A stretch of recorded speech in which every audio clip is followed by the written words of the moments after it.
Nous allons relire la fiche de cours sur la synthèse et la réaction chimique.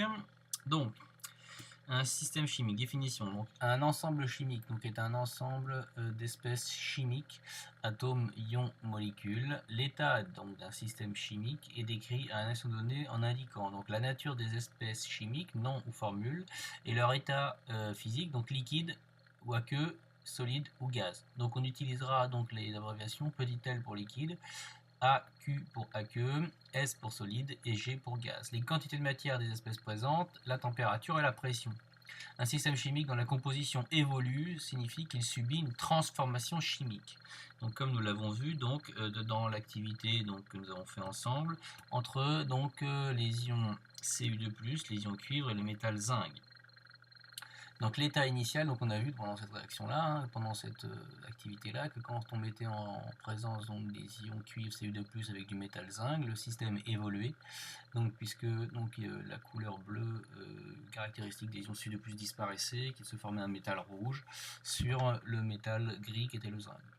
État initial, état final. Donc l'état initial est l'état du système à l'instant de mise en contact des espèces chimiques du système. L'état final est l'état du système quand le système chimique cesse d'évoluer, c'est-à-dire que les quantités de matière de chaque espèce sont constantes. Donc ça, effectivement, on avait vu dans le cas de l'activité précédente, que l'état initial, c'était avant que l'on mette en contact les deux espèces, et l'état final, c'était quand toute la couleur issue des ions caractéristiques des ions C2+ avait disparu et que tout le métal rouge, donc cuivre, s'était formé. Réactif et produit. Un réactif est une espèce chimique dont la quantité de matière diminue entre l'état initial et l'état final. En effet, un réactif est une espèce qui va réagir, d'où son nom. Donc ça veut dire que sa quantité de matière va diminuer au cours du temps. Un produit est une espèce chimique dont la quantité de matière augmente entre l'état initial et l'état final. Au cours d'une transformation chimique, les réactifs sont consommés alors que les produits se forment. Donc dans l'activité que nous avons étudiée, les réactifs sont les ions Cu2+ et les atomes de zinc Zn. Leur quantité de matière diminue au cours de la transformation chimique. Les produits sont les ions zinc Zn2+ et les atomes de cuivre Cu, S, vous voyez, donc S pour solide, et aqueux pour les ions, donc ça veut dire que ce sont des ions en solution aqueuse. Et leur quantité de matière qui augmente au cours du temps. Donc ça veut dire que là, il s'est passé une transformation chimique que l'on va modéliser par une réaction chimique. Donc la réaction chimique, symbolisée par une équation de réaction, modélise la transformation chimique observée. Dans ce modèle, on indique seulement la nature des réactifs et des produits, ainsi que les proportions dans lesquelles les réactifs sont consommés et les produits apparaissent. Donc par exemple, dans l'exemple précédent, on écrira Cu2+ plus ZnS donne Zn2+ plus Cu. Donc cette phrase-là, il faut la comprendre comme une mole d'ion Cu2+ réagit avec une mole d'atomes de zinc pour former une mole d'ion Zn2+ et une mole d'atomes du cuivre.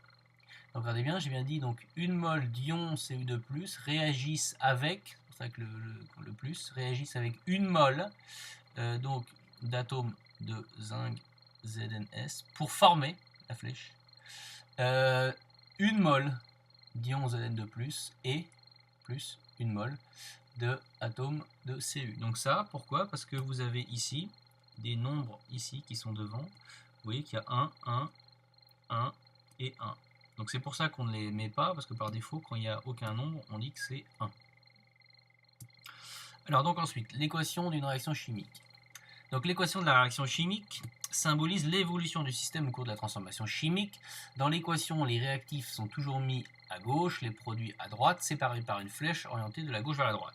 Donc si vous regardez cet exemple-là, c'est exactement le cas. Donc vous avez ici les réactifs, les produits séparés par une flèche. Ensuite, on arrive ici, exemple, ça c'est un exemple très général, avec un réactif A, un réactif B, vous avez une équation des produits C, des produits grand D, et A, B, C et D sont ce qu'on appelle des nombres positifs, indiquant les proportions dans lesquelles les espèces réagissent, ce qu'on appelle les nombres stoichiométriques. Donc nous, dans notre exemple, tous les nombres stoichiométriques étaient égaux à 1. Là, c'est comme si, ici, je pouvais écrire 1, 1, 1 et 1. C'est pour ça que quand j'ai donné l'explication de cette réaction chimique, j'ai dit que 1 mol d'ion Cu2+, réagissait avec 1 mol d'atome de zinc pour former 1 mol d'ion Zn2+, et 1 mol d'atome de cuivre. Donc ici, tous les nombres stoichiométriques sont égaux à 1. Les nombres stoichiométriques, donc ils ont quand même quelques règles, ils doivent être ajustés afin qu'il y ait conservation des éléments et, j'insiste, des charges, donc que la conservation des éléments et des charges soit assurée. Donc par exemple, des exemples, donc CH4 plus 2O2 donne CO2 plus 2H2O, donc la H2O ici gazeuse, ou alors Cu2 plus 2HO-, OH-, ou HO-, pardon, donne CuOH2. Donc ça, ce sont deux équations qui ont été équilibrées.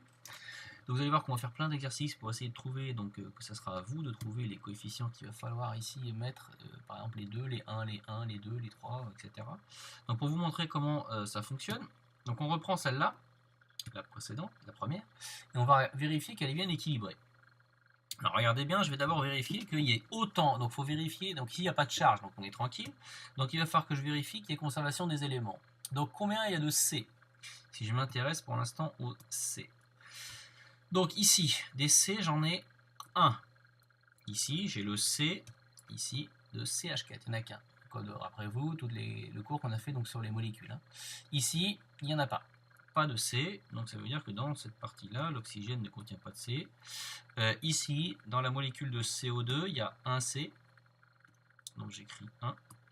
Et dans H2O, ici, il n'y a pas de C. Donc regardez bien, j'ai bien conservation de l'élément carbone, puisque dans tous les réactifs ici, j'ai bien un carbone, et dans tous les produits, j'ai bien un carbone.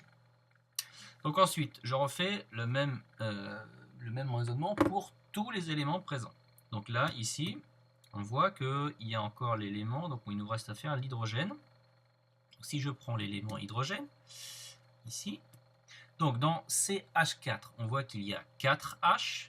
Dans l'oxygène, 2 oxygènes ici, il n'y a pas de H, donc ici je mets une barre, ici il n'y a pas de H non plus dans CO2, et par contre dans la molécule d'eau, regardez bien, chaque molécule d'eau contient 2 H, mais ici je forme 2 molécules d'H2O, ou alors 2 moles de molécules d'H2O, donc ça veut dire que ici chaque molécule contient 2 H, et vu que ici j'en prends 2, il y a donc ici 4 hydrogène. Donc ici, ça veut dire que dans tous les réactifs, j'ai 4 H. Dans tous les produits, j'ai 4 H. Donc si dans tous les réactifs, dans tous les produits, j'ai 4 H, j'ai bien conservation ici, puisque c'est le même numéro, de l'élément hydrogène. Donc cette équation est bien équilibrée en élément hydrogène. Je continue, et enfin, pour finir sur l'élément oxygène. Donc je compte ici, dans CH4, est-ce qu'il y a de l'oxygène? Il n'y a pas d'oxygène. Dans 2H2O, regardez bien, la molécule de dioxygène est composée de 2 oxygènes, mais je prends 2 fois donc, cette molécule de dioxygène, ce qui fait qu'en tout, j'ai 2 fois 2, c'est-à-dire 4, ici, atomes d'oxygène, puisqu'il faut bien tenir compte ici donc du numéro stoichiométrique. Dans CO2 ici, on voit qu'il y a 2 ici atomes d'oxygène. Et enfin, dans la molécule d'eau ici, vous voyez que la molécule d'eau est composée de 1 atome d'oxygène, là, ici par défaut. Donc si vous en prenez 2, ça veut dire qu'en tout, ici, dans 2 H2O, il y a 2 fois 1, c'est-à-dire 2 atomes d'oxygène. Donc si je regarde tous les réactifs, j'en ai 4. Dans tous les produits, j'en ai 4. Donc regardez bien, j'ai bien conservation ici de l'élément oxygène, puisque dans tous les réactifs et dans tous les produits, j'ai le même nombre d'oxygène. Donc j'insiste, hein, conservation, c'est conservation entre tous les réactifs et tous les produits. Vous voyez qu'ici, il y en avait 4 qui étaient sur donc 4 oxygènes répartis donc, sur ces 2 H2O, il n'y en avait pas ici. Et ici, donc les oxygènes se sont répartis sur 2 produits. Mais au final, dans tous les produits, vous avez 4 oxygènes qui étaient déjà présents dans tous ici les réactifs, sauf que dans ce cas-là, le cas, c'est qu'ils étaient tous présents dans 2 O2. Mais donc on a bien conservation de l'oxygène. Ensuite, si vous avez Cu2+, plus 2Ho- donne CuOH2. Alors, ici, il y a des charges. Donc, un conseil, quand il y a des charges, essayez de vérifier d'abord que c'est équilibré avec des charges, ou alors équilibrez d'abord les charges. Vous verrez que dans 80% des cas, quand c'est équilibré au niveau des charges, c'est équilibré au niveau des éléments. Donc ici, on va voir. Donc au niveau des charges, donc ici, est-ce qu'il y a des charges dans les produits? Non, pas de charge, puisque ici, donc ça c'est un composé électriquement neutre. Alors ici par contre, nous avons un cation, donc qui a 2 charges plus. Et ici, nous avons un anion, HO-, donc qui est polyatomique. Cet anion HO- contient une charge moins, mais vu que nous en prenons 2, et bien ici nous avons combien de charges moins? Nous avons 2 fois 1, c'est-à-dire en tout 2 moins. Donc ici, nous avions quelque chose qui était électriquement neutre, et ici nous avons quelque chose qui est également électriquement neutre, puisque les 2 charges plus compensent les 2 charges moins. Donc il y a bien conservation des charges, puisque ici il n'y en avait pas, et ici au global c'est toujours aussi globalement neutre. Donc ça veut dire qu'en gros, quand vous avez, si ici vous avez des 4 charges plus, ça voudrait dire que dans tous les réactifs, il doit y avoir 4 charges plus, et pas plus ni moins. Alors maintenant on vérifie très rapidement donc, au niveau des charges, au niveau des éléments, pardon. Donc les éléments, au niveau de l'élément Cu, qu'est-ce qu'on voit? On voit ici qu'il y en a un, ici il n'y en a pas, et ici il y en a un, puisque ici vous avez Cu, et le numéro qui est en bas ici c'est 1. Donc c'est bien équilibré en Cu.